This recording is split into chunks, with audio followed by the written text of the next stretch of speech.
Today's In Transit takes a look at the future of the automotive industry in Canada. Because let's face it, if you want to have a future for an automotive industry in this country, you have to be focusing on electric vehicles. Sooner than later, all cars are going to be electric cars. And there's been some struggles here in Canada to get that part of auto production going. But major news this week, Stellantis is going to invest $3.6 billion in this country to retool 2 facilities to produce electric vehicles. One of those facilities in Windsor, Ontario. Windsor, very big when it comes to auto production in this country. To find out more, we said, hey, we got to go to Windsor to find out more. That's where we find Mike Kakuk. He's co-host of The Morning Drive on, get this, AM 800 in Windsor. Hey, Mike, welcome to the show. Well, it's good morning. I feel like I can't get away from those from that frequency for some reason. AM 800 Montreal, AM 800 Windsor.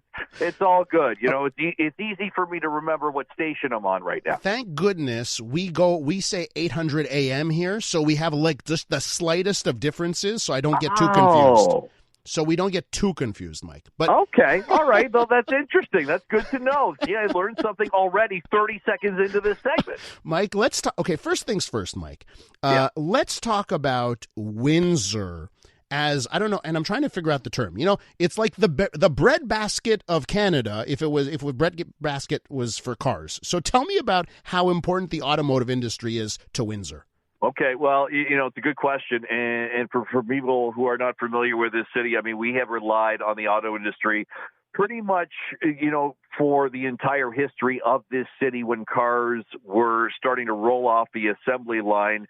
With our proximity and our relationship with Detroit, it went hand in hand. You're going back to talking about Henry Ford and the invention of the assembly line. And this city has relied on that since day one and has pumped out cars, and suppliers have popped up for, you know, tools and tool and die shops, all supporting the automotive industry. It is really everything. And one of the things, you know, over the years is that we have talked about diversification. You talked about it in your intro. The automotive industry has struggled over the years that have had ups and downs. We think about 2008 and you know, a company like Stellantis, then Chrysler goes into bankruptcy, and this city was like, oh, my God. Mm-hmm. You go back even further to 1980 when Chrysler had to be saved, and Lee Iacocca went up and saved it. People were celebrating literally in the streets. Couples were hugging each other when Chrysler was saved back in 1980. And like I said, ups and downs over the years, and this week, this investment that's coming here in the future of the automotive industry with electric vehicles is a huge, huge announcement for this area and a huge, huge win. You know, Mike, why don't we tell our listeners, actually, the brands that Stellantis is responsible for? Because, you know what, like it used to be a different name for this company, as you referenced there. So what are the brands, Stellantis, just what are the brands that they're responsible for? Okay, well, you're talking about Chrysler vehicles, you're talking about Jeep, you're talking about Dodge, you know, the Ram truck, which is hugely popular in this country. Those are some of the brands that you're looking at when it comes to Chrysler products, mostly, is where this city has been always focused on. The minivan has been built here.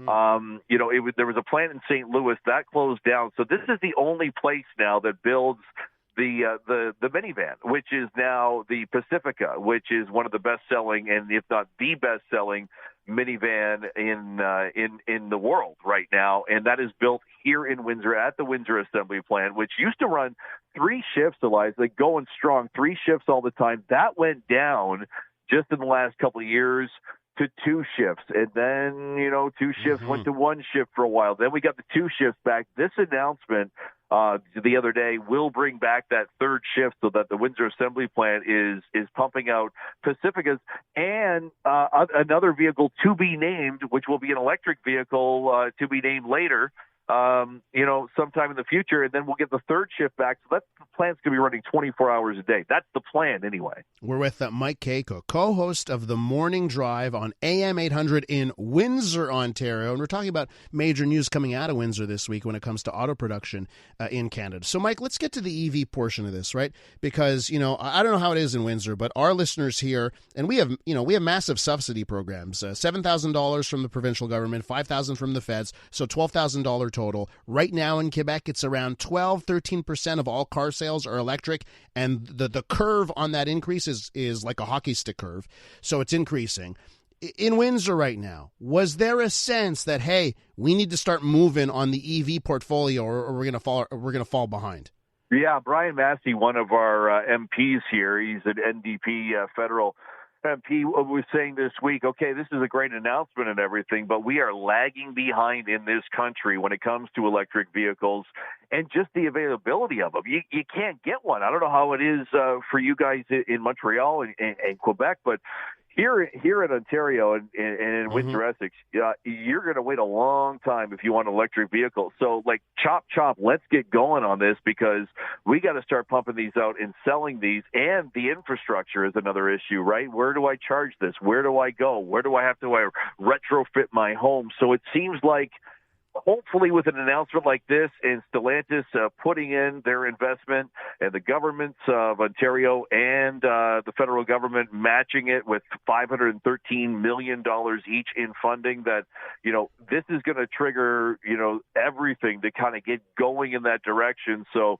not only will we meet the supply demands of people and get these electric vehicles onto the roads and into showrooms, but we'll also have the infrastructure to do it. Because I think that concerns people a lot. I know here that it's okay. Well, great. If I have an electric car, what am I going to do to charge it? And Mike, and let me tell you something here. It's difficult to get an EV in Quebec, even considering the fact there are some manufacturers.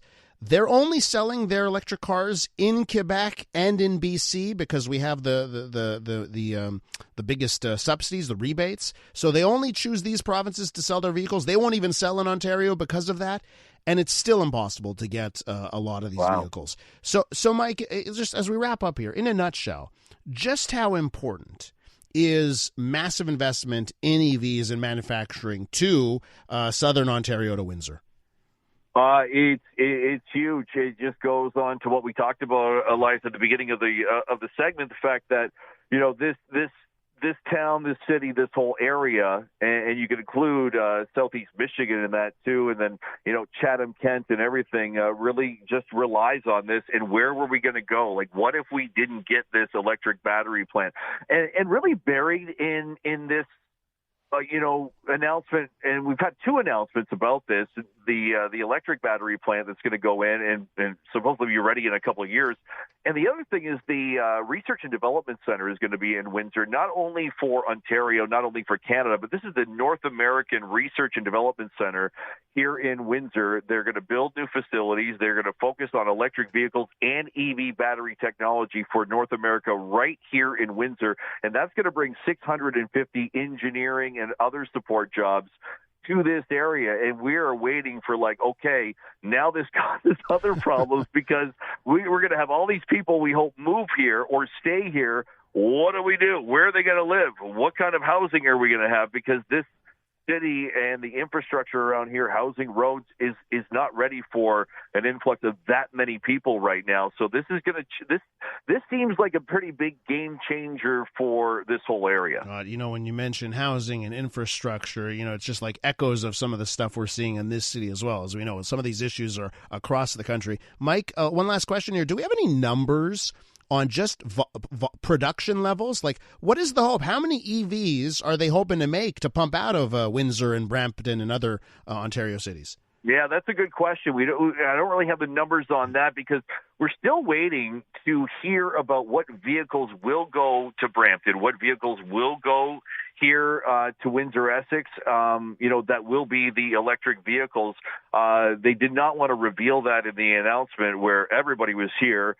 We had the Prime Minister was here, Justin Trudeau, and local officials, other federal officials were here, Stellantis officials were here, and of course, Doug Ford was here, but late. He's late every time for an and it wasn't his fault. There was fog, and he was flying here from Toronto, and it's like one of those people that no matter what, they're always late. Doug Ford time, he was late for the announcement, but So as far as pumping out vehicles, we'll have to wait and see. Like I said, they are going to go to 3 shifts. They're planning on it. So this is going to be pumping out 24 hours a day. We're just waiting to get specific numbers on that and what vehicle will be coming to Windsor, what vehicle would go into Brampton. Will they be developing and producing? And I would assume they would. The minivan/Pacifica vehicles, all electric models. So there's still some questions to be answered in the next few weeks. 2 things, Mike, with Trudeau always being late for his press conferences and Doug Ford being late for his press conferences, it's amazing you get anything done in that province. Well, that's true. You know what? That's a good call. If you want to be on time, I might have to keep going past Ottawa and come up to Montreal to 800 a.m. Oh, I love it, Mike. And work at CAJD. And I want the Expos back for you guys. I was a huge fan of the Expos back in the 80s. Gary Carter, Tim Raines, Andre Dawson. I hope you guys get baseball back one day. Mike, you are a man after my heart because I'm a Tiger fan. baseball I'm a Detroit Tiger fan, but I love the Expos. Mike, listen, I love talking to radio people. This has been a lot of fun. Thanks so much for coming on. Hey, anytime. Take care. That is the co-host of The Morning Drive on AM 800 in Windsor, Mike Kakuk.